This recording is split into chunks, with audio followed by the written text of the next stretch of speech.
To be an airline pilot, it takes years of training and a lot of simulator training. So I'm here at EPCOT because I do know that they have a pilot simulator here that I'm going to check out. And I'm not talking about Guardians of the Galaxy. I'm talking about something else. So let's go check that out.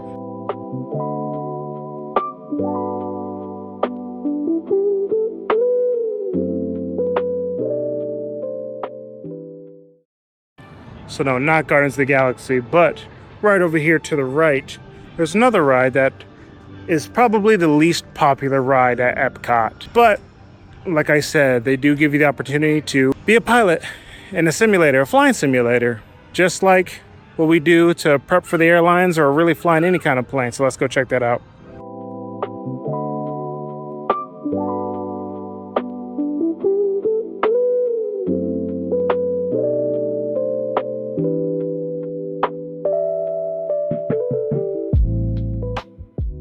We're talking about Mission Space today. This ride replaced Horizons back in 2003. It was popular at the time, but it's quickly downgraded to one of the least favorite rides here at EPCOT. So the whole purpose of this ride is it simulates you being an astronaut and flying to Mars or doing a Earth mission, which is kind of divided here between these two. There's orange and green. Orange being the most intense, green being the lesser intense for people who can't handle spinning and stuff. This is considered a very intense ride, even though it's solely a simulator, a spinning ride that kind of simulates G-forces. Like I said, this ride came out in 2003, and I will be doing the orange today. And the orange simulates up to 2.5 Gs, almost to 3 Gs, which is quite a bit of force to handle. Even in the airlines, we don't even come close to pulling anything even close to 2, let alone going all the way up to 3. So it's intense even for my standards of flying. So we're still going to check it out and see how I do. And just to give you an idea of where this is, Mission Space over here. Test Track, which is definitely one of the more popular rides. Very original ride over here. We also have Guardians of the Galaxy, which is the most popular ride here at EPCOT now. The Sphere, EPCOT ball is right over there. So it's kind of ducked off a little bit. Actually, the most popular thing over here as of late is Space 220, which is a newer restaurant here at EPCOT. Aesthetically, though, this has to be one of the best buildings here at EPCOT. It definitely fits a theme of EPCOT, the curves, the way it looks. It's very unique. There's nothing else like it over here. And I mean, it definitely has that going for it. Kind of like what I was saying before, there are 2 missions in here. The more intense, which is a mission to Mars simulator, and then the lesser intense, which is an Earth mission simulator. Both simulators, both require crew members. There's pilots, engineers, things like that. So we'll be checking that and we'll explain it more inside. Here's the orange, more intense. And walking in, they give you plenty of warnings for people going on this ride for spinning, simulators, sickness. There's plenty of people who get sick on this ride, motion sick, even get injured just because of the amount of G-forces and just kind of being in the vehicle itself. So the ISTC, this is all fictional, but it's to simulate NASA as far as a company, and they take a lot of inspo as far as NASA training. And one coming up with this ride, Imagineers actually used NASA for inspo and use experts like astronauts to come up with the concept of this ride and to make it as accurate as they could.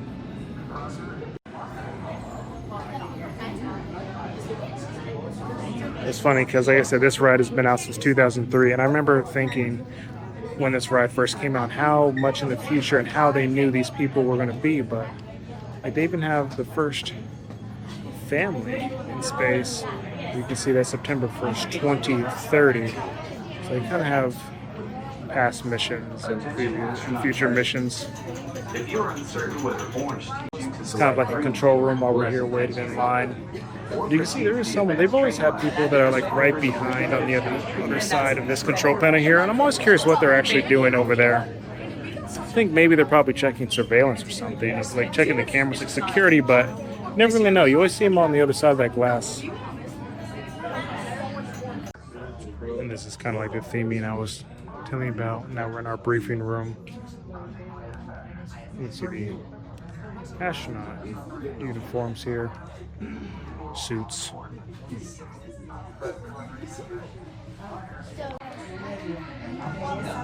The International Space Training Center.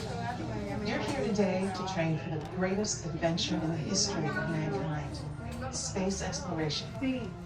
I know you're probably feeling a little nervous right now, but don't worry. Every astronaut has felt that way at one time or another. Training.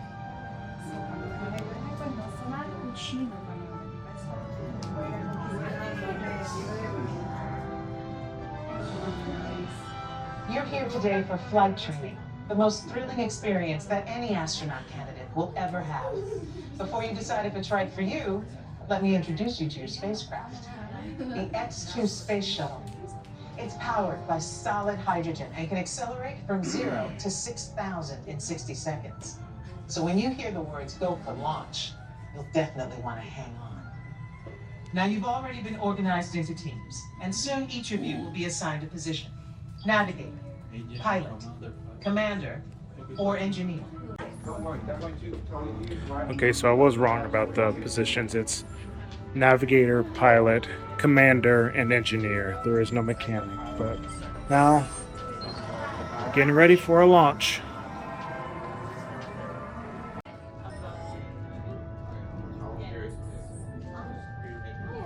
If you are prone to motion sickness or made uncomfortable by enclosed dark spaces, simulators, or spinning, you may exit the flight training area now.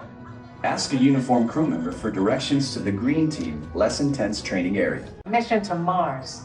Teams are awaiting your arrival at the landing site here at Valles Marineris. Your mission is to get to that landing site. Your flight path to Mars will take you around the moon for lunar gravity assist. But even with that slingshot, your trip will take 3 months. So we'll have to put you into hypersleep. Hypersleep activated. Don't worry, it'll only seem like a second or two to you. I'll give you a wake-up call when you get to Mars. T-minus 3 minutes and counting. Okay, now listen up. Here are your assignments. Navigators, you'll fire the thrusters for lunar orbit insertion and for descent to the surface of Mars. Pilot, on my signal, I'll need you to trigger the second stage rocket. You'll also deploy the shields. Commander, you will be responsible for first stage separation and activating manual control. And stow all personal items in the compartment in front of you. Then reach up and pull down your restraint. Now listen carefully. Leaning forward, closing your eyes, or looking left or right during your flight could disorient you. So keep your head back against the headrest. Keep your eyes open at all times, and focus straight ahead, even if you start to feel disoriented. They're all yours, Capcom. And Attention trainees. Follow the markings on the floor. Kind of like I said, they definitely give you a lot of warnings before you go on this ride, and this is kind of the setup here. Okay, and this is the ride vehicle here. Stow personal items in the will be compartment in front of you. navigator. Then reach up and pull down on the The X2 is an excellent ship. All you have is operation and manual control. Space bags are Loading flight plan. on the instrument panel. Engineer, just a reminder, you will activate hypersleep and extend the wings.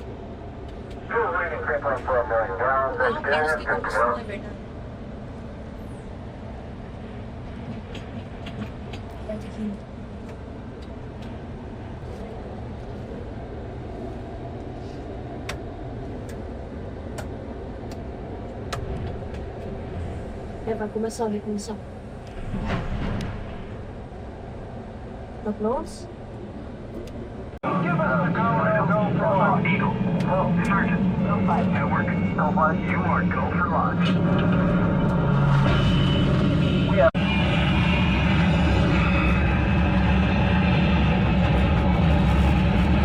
mission control.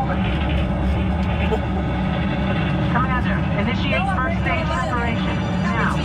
Initiated.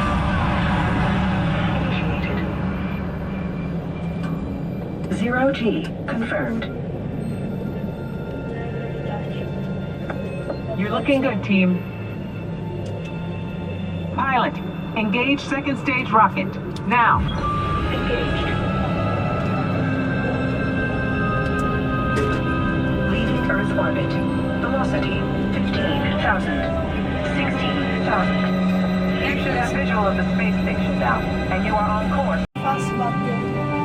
Navigator, Fire rockets for lunar orbit insertion. Now.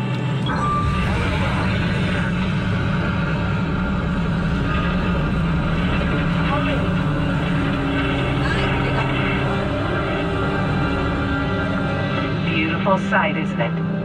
Something to dream about on the way to Mars. Engineer, activate hypersleep. Now. Activated. Hypersleep duration 3 months. Monitoring warning. The orbit burn. Navigator, fire rocket for descent. Now. 200 miles to planet surface. Engineer, extend wings for gliding. Now. Wings extended.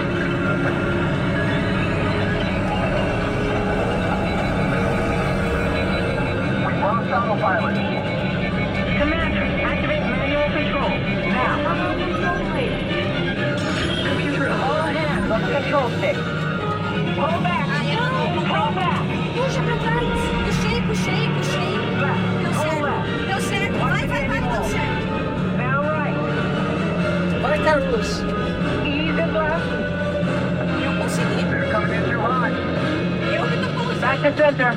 Tá não, doido. Just hold it steady. Pra frente. Nossa. Runway ends in 1,000 feet. 200 Watch the barrier. Vai cair, segura. Hang on. Don't move a muscle.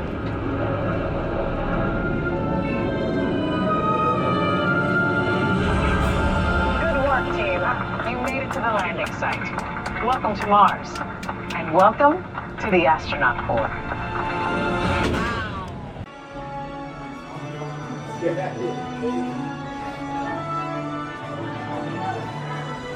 Okay, yeah, that ride, every single time you go on it, it's a lot.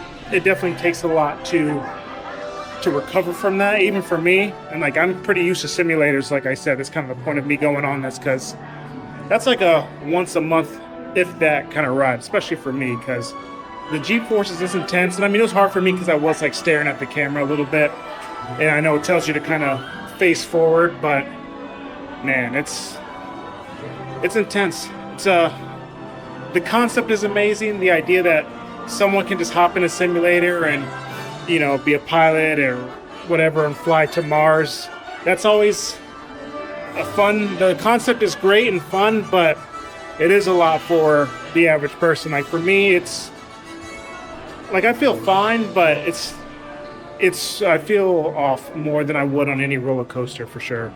Also, a fun thing is all the trash cans here are open for the people who can't hold their lunch after that ride.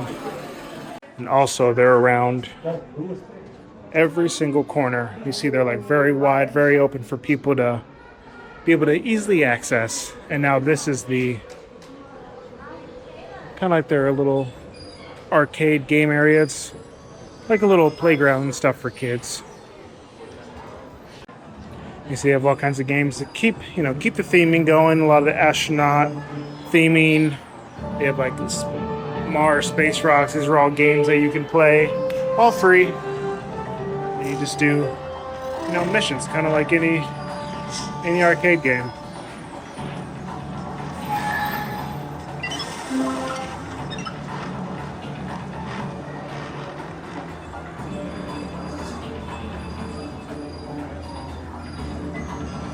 Theming in here is really great. This place doesn't get a whole lot of love because of the ride itself, but it's a great spot to chill out, get away from the heat, kind of let the kids run around and play. And overall, it's a really nice area, but I think the days may be numbered for this ride. Now we're actually officially in the gift shop. Star Wars stuff because, I guess space and Star Wars, because it's a space ride, it obviously must correlate to Star Wars stuff. I do think this painting is pretty cool. And so actually on the ride, this is the rocket, kind of like they said, the X2 rocket. This is what we're supposed to be in when we're doing the mission to Mars, and also the Earth mission. A lot of cool NASA merch in here, though.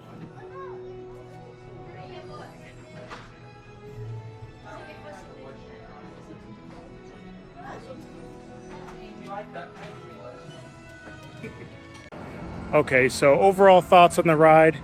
Aesthetically, it's great. The ride is intense. It's definitely easy to get sick on that ride. Like I said, I'm very used to simulators, and this is definitely the most intense simulator I've ever been a part of, and I've been in the most realistic simulators you can be in. And so, Mission Space, it's a fun ride. I do recommend you at least try it out, but when you do try it out, that's probably going to be your one and only time that you ever go on that ride. But like I said, even with the sunset, this is beautiful architecture. Overall, let me know what you guys think. If you would like me to do other reviews of other rides around here. I know with EPCOT they do have Soarin', which is flying in a sense. Is nothing like this ride over here. But if you guys would like me to kind of take my perspective of that with flying and with simulators and kind of see how Soarin' is, just let me know what you guys would like to see next. Also aesthetically, with the background music and the way this park is laid out, it's really hard to beat this park as far as the vibes go.